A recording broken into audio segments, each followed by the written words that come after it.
தோழர்களே, சட்டப்பேரவையில் நடந்தது முழுவதும் என்னால் ஒரு காணொலியில் பேச முடியவில்லை. அது ஷார்ட்ஸாக இருப்பதால் நீண்ட காணொலி வேண்டும். அதுக்கு ஏற்பாடு செய்து கொண்டிருக்கிறேன். இப்பொழுது சட்டசபையில் என் டேபிள் குற்றச்சாட்டு அடங்கிய 3 ஃபைல்கள் இருக்கிறது என்று முதல்வர் சொன்ன பொழுது சொல்லிவிட்டு அமர்ந்தார். மிகப்பெரிய பேச்சு பேசுவார் என்று எதிர்பார்த்தது, புள்ளி விவரங்களை கொட்டுவார் என்று எதிர்பார்த்தது எல்லாம் ஏமாந்து போனது. அதே நேரத்தில் அந்த ப்ரோக்ராம், அதாவது எதிர்க்கட்சி வரிசையில் உதயநிதி அவர்கள், எதிர்க்கட்சி தலைவர் அவர்கள் பேசினார். என்ன சொல்கிறார்? உடனடியாக நடவடிக்கை எடுங்கள், உங்கள் டேபிள் இருந்தால் போதாது, ஏன் பயப்படுகிறீர்கள், அதை ஓப்பன் செய்யுங்கள், ஓப்பன் செய்ய நேரங்காலம் பார்க்க வேண்டாம், ஜோசியம் பார்க்க வேண்டாம் என்றெல்லாம் அவர் சொன்ன பொழுது அடங்கி ஒடுங்கி விட்டார் முதலமைச்சர். காரணம் என்ன? இவர் எங்கோ யாரோட எய்யப்பட்ட அம்பு.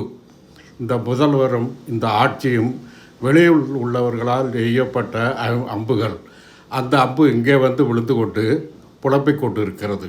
இதற்கு எதுவும் தெரியவில்லை, எதுவும் செய்ய முடியவில்லை. ஏவா வேலு அவர்கள் அந்த அணை 3 மாதத்தில் அணை உடைந்து விட்டது என்று மந்திரி அவர்கள் குற்றம் சாட்டியதற்கு விரிவான பதில் கொடுத்தார். இவர் ஆட்சியில் இருக்கிறாரா அல்லது அந்த மந்திரி எதிர்க்கட்சியில் இருக்கிறாரா என்ற கேள்வி வருகிறது. அதே மாதிரி தான் முதலமைச்சர் எதிர்க்கட்சியில் இருக்கிறாரா? அவர் பேசவே மாட்டேங்கிறார். எதிர்க்கட்சியில் கூட இருக்க தகுதியற்றவர். அதனால்தான், அதாவது ஒரு கட்சியை ஆட்சிக்கு கொண்டு வர வேண்டுமென்றால் குறைந்தது அதில் 20 வருஷம் கட்சியில் புழங்கி அனுபவம் உள்ளவர்கள் தான், அவர்களைத்தான் மக்கள் தேர்ந்தெடுப்பார்கள். இந்த தடை என்ன நடந்துவிட்டது என்று கேட்டால், இது நிச்சயமாக மக்கள் தேர்வல்ல. காரணம், இவர்களே மக்களை மதிப்பதில்லை. எத்தனை பேர் செத்தாலும் அங்கு போய் விசாரிப்பதில்லை. இவர் கட்சியை சேர்ந்தவர்களே எத்தனை பேர் மோட்டர் பைக்கில் அடிபட்டு இவர் கார்பினால் தொடர்ந்து வந்ததால் செத்தவர்கள் ஏராளம். அந்த யாருக்குமே நிவாரணம் கிடைக்கவில்லை. கரூரில் இறந்தவர்களுக்கு மட்டும்தான் நிவாரணம் கிடைத்தது. காரணம், அங்கு கொத்தாக 41 பேர் என்ற ஒரு நிலைமை. அப்பொழுதும் கூட ஓடி ஒளிந்து 1 மாதம் வரைக்கும் அந்த இன்று மந்திரிகளாக இருந்து பேசுகிறவர்கள்லாம் எங்கிட்ட தீவுகளிலெல்லாம் போய் குடியேறி இருக்கிறார்கள், கடலிலெல்லாம் போய் பதுங்கி இருந்திருக்கிறார்கள்.